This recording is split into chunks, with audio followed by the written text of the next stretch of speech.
और वह भी भगवत कथा के माध्यम से।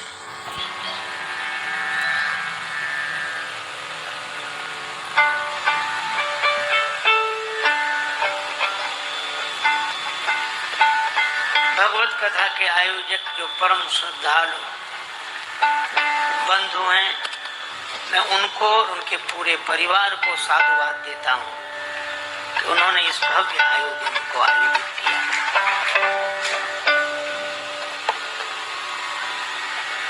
जैसा कि हमारे संचालक महोदय ने कहा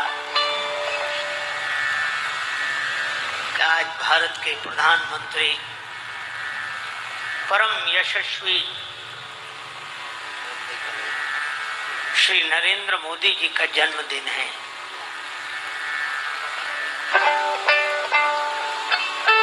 और उस निमित्त से इस कथा का आयोजन हुआ है। मैं निश्चित रूप से सम्माननीय श्री नरेंद्र मोदी जी को मंच की ओर से साधुवाद देता हूं और उनके जन्मदिन की मंगल कामना करता हूं। पर आज एक विशिष्ट दिन भी है। श्री राधिका जी का भी जन्मोत्सव है। हम आज कह रहे थे श्री राधा अष्टमी आज राधे रानी प्रगट भई।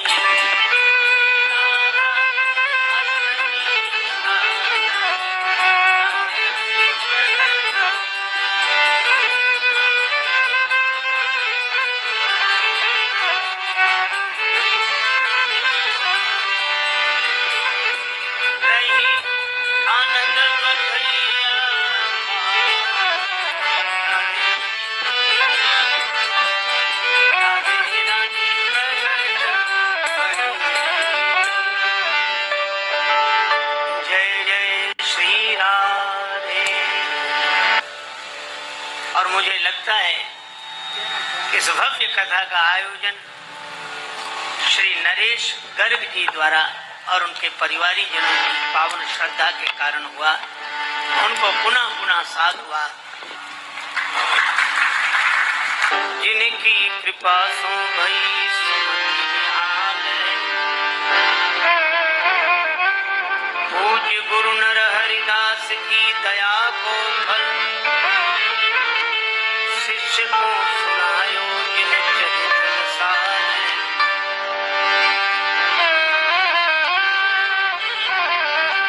पावन राजेश प्रभु लीला गुण गायन में,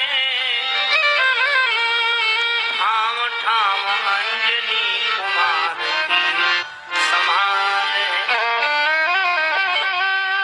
मातु जानकी को छोह दायाद गुनाथ जूही, तुलसी के लाल की कलम को कमाल। श्री रामचरितमानस की अत्यंत प्रसिद्ध पंक्ति है जिसका आशय है परमात्मा सर्वत्र समान रूप से व्याप्त है।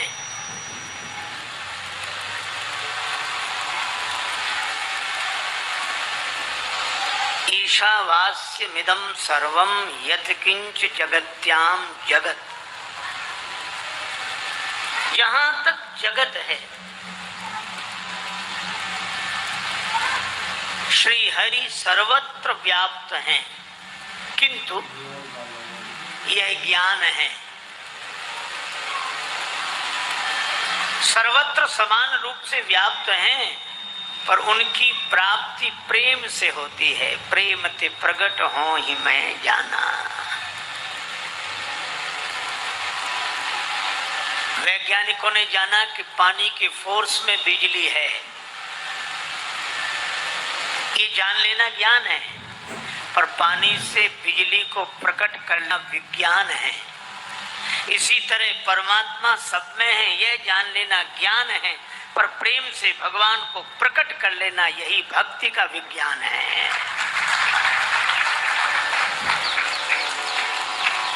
वैज्ञानिकों ने पानी से बिजली पैदा की और हमारे यहाँ कथा है, गजराज का पांव ग्राह ने पकड़ लिया, जल में खींचकर ले जाने लगा। गजराज ने बड़ी चेष्टा की मगर ने पांव नहीं छोड़ा। अच्छा देखो कितना सार्थक संकेत है, मगर पांव पकड़े। केवल गजराज का ही नहीं, हमारा आपका सबका पांव मगर पकड़े है। कौन बोले? क्या भैया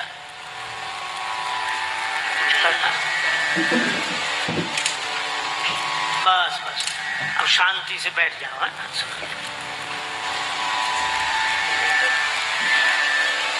हमारा आपका सबका पांव मगर पकड़े।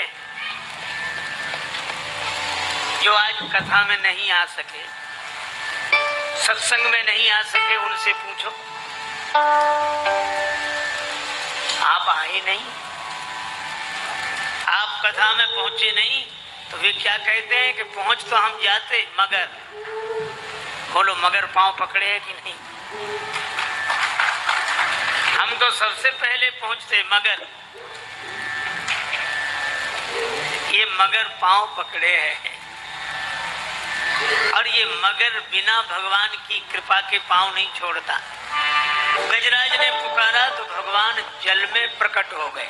तो बोलो वैज्ञानिकों ने जल से बिजली पैदा कर ली और भक्तों ने जल से भगवान को प्रकट कर लिया।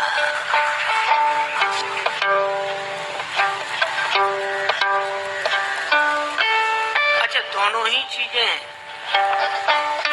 शक्ति और शक्तिमान। श्री राममय सब जग जाने। श्री सीता जी भी और श्री राम जी भी सारे जगत में व्याप्त हैं। श्री सीता जी समृद्धि हैं, श्री सीता जी शक्ति हैं। वैज्ञानिक पदार्थ में से शक्ति को उत्पन्न कर लेते हैं, पदार्थ में से शक्ति को उत्पन्न करते हैं और शक्ति से बनता है साधन और साधन से मिलता है सुख।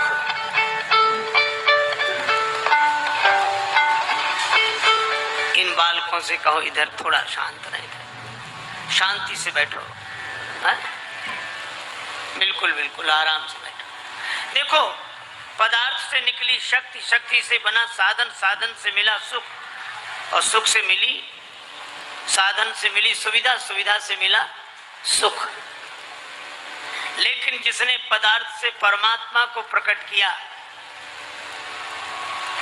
परमात्मा प्रकट होता है साधना से, शक्ति प्रकट होती है साधन से, और साधन व्यक्ति को सुविधा देता है, पर परमात्मा प्रकट हो जाए तो व्यक्ति के मन को शांति देता है। तो सुख शांति हमारे जीवन में मिले तो जैसे शक्ति सभी पदार्थों में व्याप्त है, इसी तरह परमात्मा व्याप्त है, पर उन्हें प्रकट करने के लिए प्रेम ते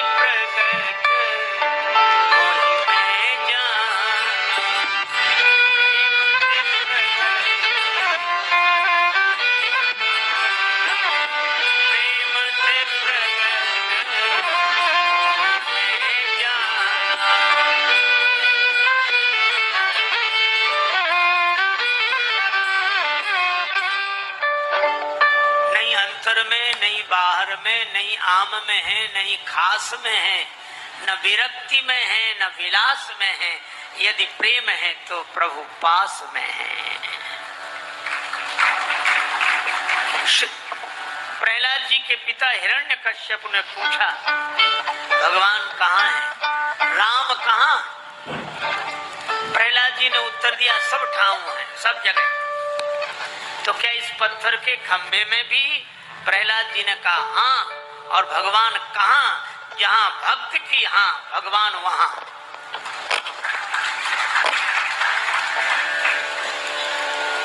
और पत्थर के खंभे में से भगवान प्रकट हो गए।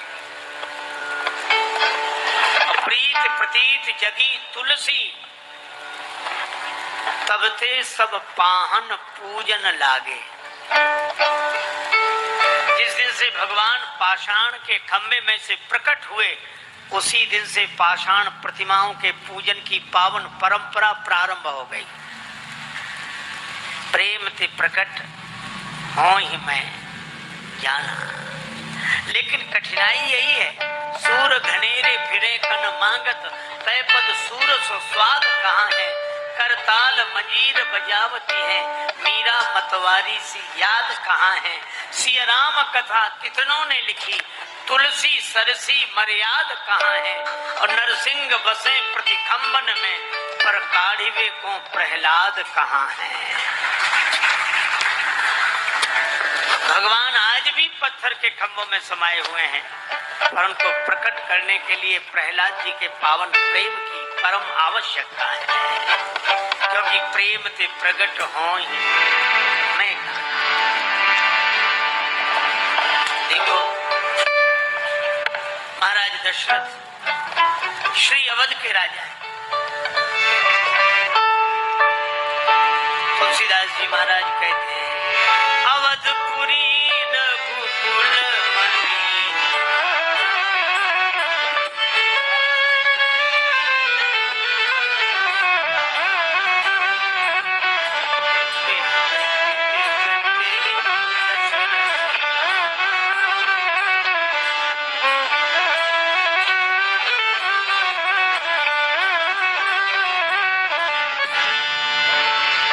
श्री अयोध्यापुरी में एक राजा है जिनका नाम है महाराज श्री दशरथ। रघुवंश में शिरोमणि है। एक आदमी का दौड़ने में बड़ा नाम था।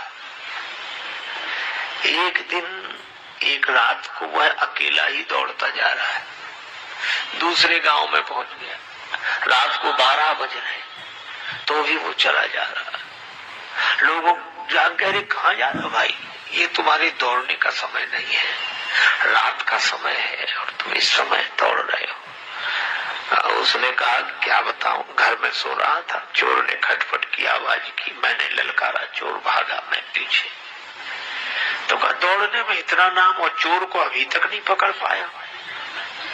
तो कहा तो पकड़ने की बात करते, 1 मील पीछे छोड़कर आया। तो हमने कहा कई बार लोग आगे भी बढ़ जाते हैं, ऐसे ही आगे बढ़ जाते हैं, जिसे पकड़ना होता वो पीछे ही छूट जाता है। अच्छा, और भगवान की भी एक आदत है, जो उन्हें पीछे छोड़कर आगे बढ़ता है उसके वो पीछे पड़ जाते हैं, और तब तक पीछे पड़े रहते हैं जब तक कि सत्य का दर्शन न करा दे, तब तक भगवान पीछे ही पड़े रहते हैं। अच्छा, मुझे कई बार लगता है कि यह क्या जरूरी है कि पिता के सहित नाम लें। अब कई बार बड़ी कठिनाई होती है, हम लोगों को भी कुछ लोग ऐसे मिल जाते हैं जो पूछते हैं, और महाराज पहचाना? अब कह दो नहीं पहचाना तो दुख कि हम इतने खास आदमी, हमको नहीं पहचाना। वो समझ में भी ना आवे तो भी हम लोग झूठ ही कहते हैं, अरे खूब पहचानते, क्यों नहीं पहचानते। अच्छा, अब मन में सोचें कि इसको कहाँ देखा है। अच्छा, फिर वो कहेगा कि पहचानते हो तो बताओ जरा हम कौन है। तब ऐसे ही कहना पड़ता है, अरे तुम्हारा नाम बस यहाँ रखा है, निकल नहीं रहा, क्या नाम है वो। तब फिर वही बता देगा नाम। अरे खूब जानते हैं अच्छी तरह, और इतनी अटकलें लगानी पड़ती हैं कि है कौन। अरे सीधी सी बात है, जो मिले वही परिचय दे दे।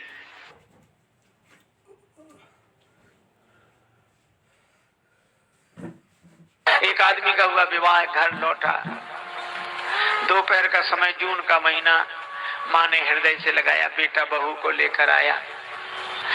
माँ बोली और बेटा, और तो ठीक है मम्मी, नहाना है। माँ बोली तो नहा ले। बोले गर्म पानी कर दो, ठंड लग रही। जून के महीने में दोपहर को 12 बजे जवान आदमी, ठंड लग रही है। उसकी पत्नी ने सुना तो चूड़ियां फोड़नी शुरू की। सास बोली कुलच्छनी ये क्या कर रही है, चूड़ियां काहे को फोड़ रही है? पत्नी बोली माता जी हमने सोचा कि जो कल करना है सो आज ही करें। जिनका जून में ये हाल है ये जनवरी में बचेंगे? देखो हम लोगों की बुद्धि भी ऐसी हो गई है, हम लोग भगवान के भी आगे आगे चलते हैं। एक हमारे पास सज्जन थे महाराज, वो ऐसे कहते हम कहाँ चले जाएं, कैसे चले जाएं? हम अकेले कभी निकले नहीं, हम बड़े सुकुमार हैं, कहाँ चले जाएं? और छोड़ दे तो अकेले चले ही जाएंगे। कई बार आए गए। एक बार बोले हम बड़े सुकुमार हैं। अरे उनका सुकुमार नहीं, कमजोर हो, ये कहो कमजोर। सुकुमार माता पार्वती है, अति सुकुमार नतन तप जोगु, लेकिन तपस्या आरंभ कर दी शिव जी का नाम लेकर। भगवान तो एक, देखने वाले अनेक, लेकिन सबको अलग अलग तरह से दिखाई दे रहे हैं।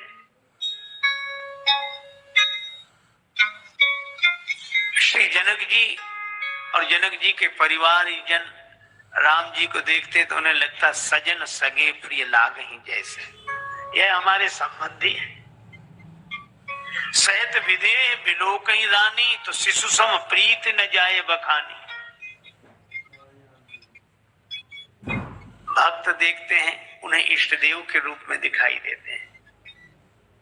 माताएं देखती हैं तो जन सोहत श्रृंगार धरी मूर्ति परम अनूप, भगवान श्रृंगार के रूप में दिखाई देते हैं। और जो कुटिल हैं, छल करके राजा के वेश में उपस्थित हैं, तिन प्रभु प्रकट काल सम देखा। उन्हें राम जी काल की तरह दिखाई देते हैं। अच्छा आप विचार करो, एक और तो मधुर मूर्ति श्री राम और एक और काल की तरह। मनोवीर रस धरे शरीरा और विदुषण प्रभु विराटमय देशा। ये इतने अलग अलग तरह से दिख रहे हैं। अरे भगवान तो एक ही हैं, हम अपनी भावना के अनुसार अलग अलग रूपों में देखते हैं।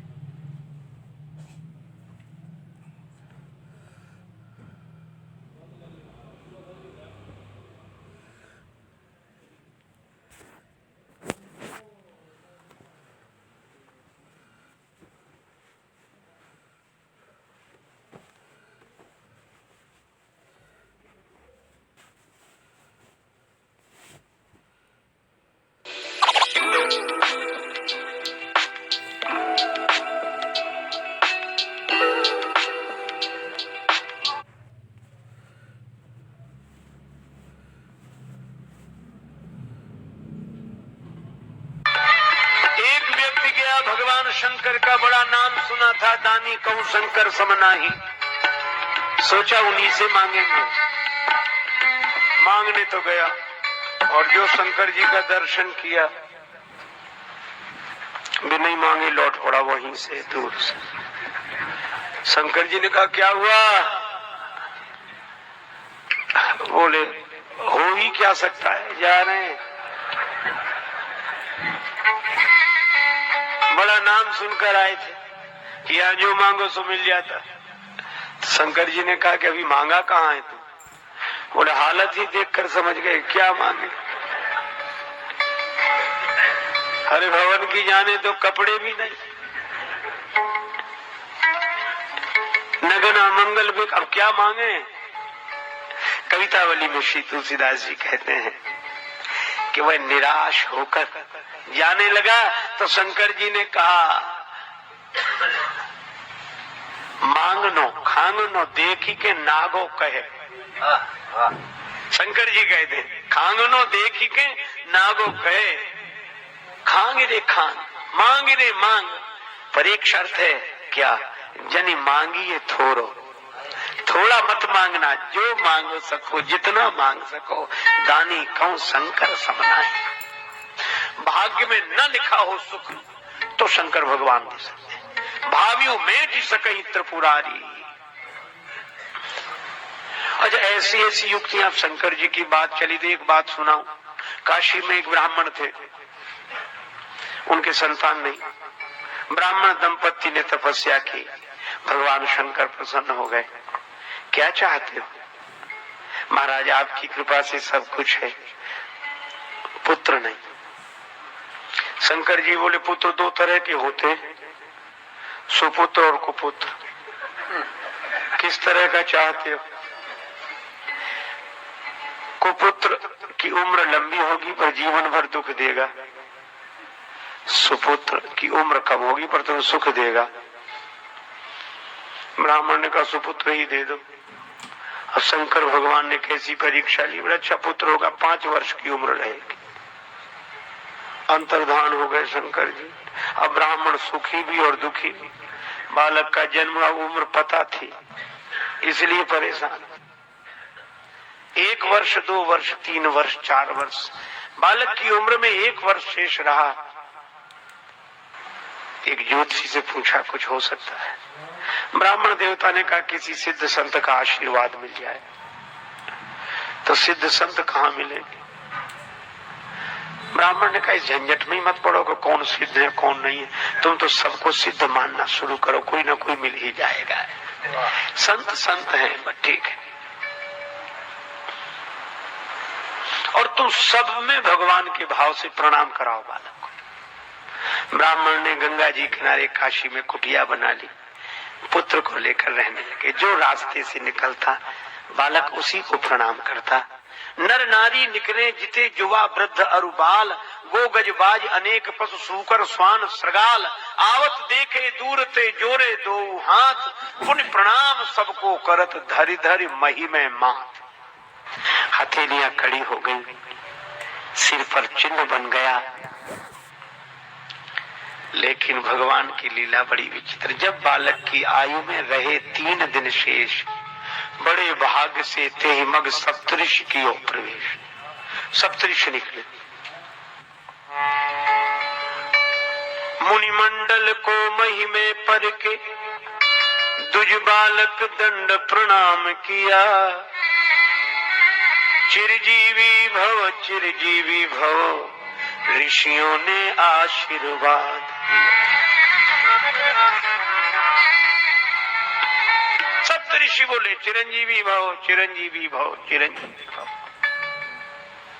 ब्राह्मण की आंखों में आंसू आ गए, हाथ जोड़े और ऋषियों से कहा कर जोड़ पिता बोला कि भी होंगे, सत्य आपके वचन कहे। इस दीन अभागे बालक की आयु में शेष दिन 3 रहे। 3 दिन शेष है। सप्तऋषि एक दूसरे का मुंह देखने लगेगा। ब्राह्मण बोला आप जानो और आपका आशीर्वाद जाने। ऋषियों ने कहा यह तो संतों की प्रतिष्ठा की बात है। आपस में सलाह की। ब्राह्मण से बोले तुम अपना बेटा आज ही हमें दे दो, कल्याण होगा इसका। बालक प्रदान कीनो करके कठिन हिया, ऋषियों ने क्या किया मुनियों ने क्या किया। सप्तऋषि उस बालक को लेकर दूसरे दिन ब्रह्मा जी के यहाँ पहुंचे। कुछ नहीं कहा, सप्तऋषियों ने प्रणाम किया, पीछे उस बालक ने भी जैसे ही किया। सब ब्रह्मा जी भी बोले चिरंजीवी भव चिरंजीवी भव।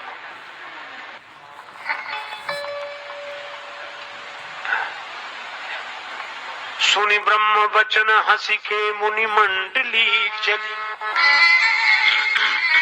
ब्रह्मा जी की बात सुनकर सप्तऋषि प्रसन्न हो गए, मुस्कुराने लगे और क्या बोले सुनी ब्रह्म बचन हंस के मुनि मंडली चली, चलो अपनी बला टली, अपनी बला टली। ब्रह्मा ने चारों मुख से चिरजीव कह दिया, ब्रह्मा चारों मुख से चिरजीव कह दिया। ऋषियों ने क्या किया, मुनियों ने क्या किया।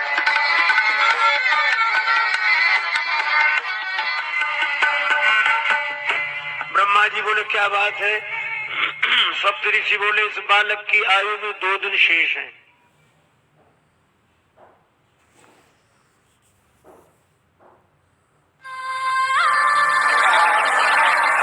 एक हाथी जो 10 निवालों में अपना पेट भरता है की आयु में 2 दिन शेष हैं, 2 दिन। ब्रह्मा जी बोले हम तो आशीर्वाद देकर फंस गए। सप्तऋषि बोले ऐसे ही तो कल हम फंस गए थे, लेकिन आज हम मुक्त हैं। क्यों? लोग कहेंगे सप्तऋषि झूठे, तो हम कहेंगे ब्रह्मा जी झूठे, तो सप्तऋषि झूठे। ब्रह्मा जी ने कहा। ब्रह्मा जी बोले तो हमारी बात किसी तरह बनाओ। बोले आप ही बता, आप तो बुद्धि के देवता हैं। ब्रह्मा जी बोले परिवर्तन हो सकता है। भावियु मेटी सकई त्रिपुरारी, भावियु मेटी सकई, भावियु मेटी सकई।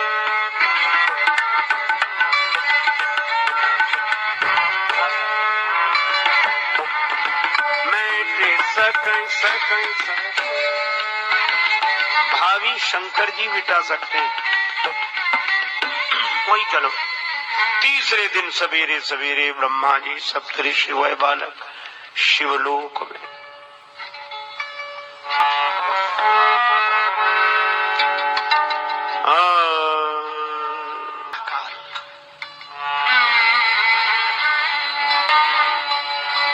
भगवान शंकर विराजमान है। ब्रह्मा जी ने प्रणाम किया, ओम नमः शिवाय। सप्त ऋषियों ने ब्रह्मा जी के पीछे शंकर जी को प्रणाम किया, और सबसे पीछे वह बालक भूतल परे लकुटी की नाई।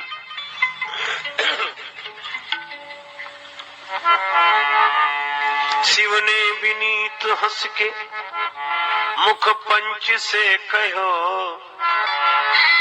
चिरजीव सुत रहो, चिरंजीव सुत रहो। अब तो ब्रह्मा जी खुश हो गए, कब हमें भी कोई डर नहीं। ब्रह्मा का भार भोले बाबा ने ले लिया, ब्रह्मा का भार भोले बाबा ने ले, भोले बाबा ने, भोले बाबा ने ले लिया। ऋषियों ने क्या किया, मुनियों ने क्या किया। शंकर जी बोले बात क्या है? क्या आप जानो, एक दिन बचा है इसकी उम्र में।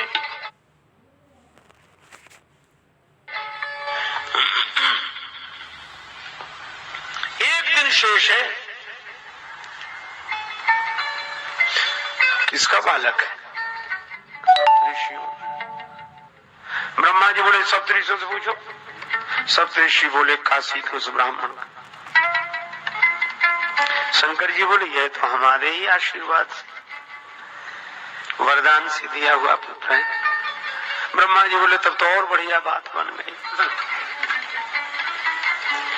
भावियों मेट सकई त्रिपुरारी, काल से तो महाकाल ही बचा सकते हैं। करालम महाकाल कालम कृपालम। देवादिदेव भगवान शंकर ब्रह्मा जी से सप्त ऋषियों से बोले आप लोग जाओ, इस बालक को यहीं छोड़ जाओ। भगवान शिव ने कहा ओम नमः शिवाय का जप करते हुए बिल्वपत्र शिवलिंग पर चढ़ाते रहो, निश्चिंत रहो। बालक वैसे ही करता रहा। शाम को उस ध्यान मग्न बालक के गले में यमराज ने फांसी का फंदा डाला। समय हो गया था। भगवान शंकर ने देखा कि बालक घबरा कर शिवलिंग से लिपट गया। शंकर जी प्रकट हो गए, त्रिशूल लेकर यमराज पर झपटे। यमराज ने हाथ जोड़ लिया, हे देवाधिदेव महादेव, ये तो आपके ही विभाग की बात है, ये संहार विभाग तो आपका ही है, अपने ही डिपार्टमेंट में गड़बड़ी आप गई। शंकर जी बोले क्यों? बोले आपने इसे ने कहा। यमराज बोले कि 5 वर्ष की उम्र आपने ही दी है, सो पूरी हो रही है। शंकर जी बोले यह बताओ, इस बालक को उम्र तुमने दी है कि हमने? यमराज बोले आपने। तो कहा इसकी उम्र तुम्हारे हिसाब से पूरी होनी चाहिए कि हमारे हिसाब से? यमराज बोले कि सरकार का हिसाब सुनना चाहते। शंकर जी बोले सुनो, क्रमशः कलयुग, त्रेता, द्वापर, त्रेता, सतयुग, एक एक युग से बड़े हैं। सतयुग सबसे बड़ा है, और ये युग एक बार हो जाए तो मनवंतर, कल्प। और ब्रह्मा जी की आयु में ऐसे बीतत कल्प अनेक, ब्रह्मा जी की आयु में बीतत कल्प अनेक, और 10 ब्रह्मा बीते बने शंकर का दिन एक।